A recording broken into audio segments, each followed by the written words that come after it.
All right, shocking details from the ill-fated Air India 171 crash's preliminary reports have pointed to a critical and baffling moment in the cockpit that may have sealed the flight's fate.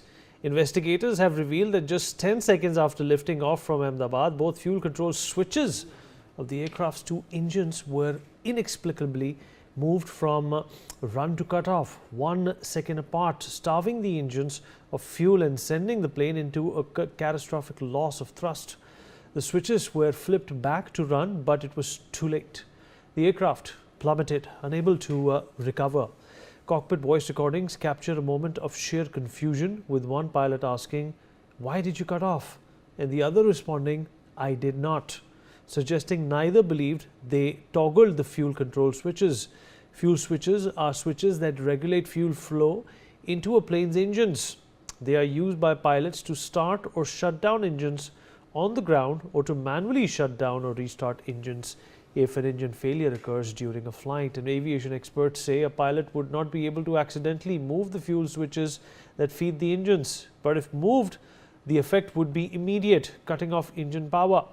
The fuel control switches, designed with locking mechanisms and guarded brackets to prevent accidental movement, make this near simultaneous shutdown almost unthinkable. Some people also say it's impossible. Preliminary findings from the Aircraft Accident Investigation Bureau released found no mechanical faults in the GE Aerospace Gen X-1B engines or the switches themselves. No fuel contamination or improper flap settings were detected, deepening this mystery. Now let's take a look at what exactly is the fuel control system and its security measures, of course, and after that we will continue to talk with some experts who are going to shed more light as to what does this preliminary report mean. Well, this, as most of you know, and all those who have traveled, is what the cockpit looks like, right? Here are the throttle levels, which in fact propel the engines to thrust and reach a certain speed beyond which takeoff is possible. This is the primary display, which also tells you the height from the ground and at what altitude the aircraft is. This is a very important tool for the commanding officer. These are, of course, the navigation tools right on top. This is the control wheel, which of course pivots the aircraft from left to right if it has to bank left, if it has to bank to right. The radar display, the brake paddles, of course, these are used when the aircraft is taxiing. This is, of course, usually the co-pilot's seat, and these are right here, folks, are the two fuel engine switches. It is not easy to turn them on or off.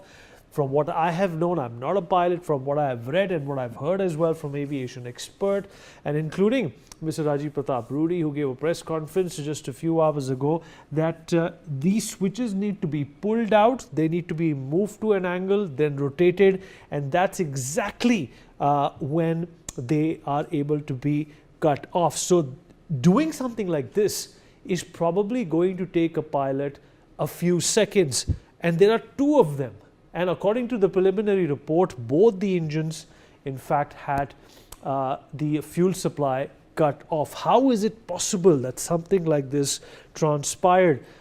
This is, of course, a closer look at what this very important component in the cockpit look like. This is, of course, the handle that propels the engines to thrust harder and move up in the sky, producing lift.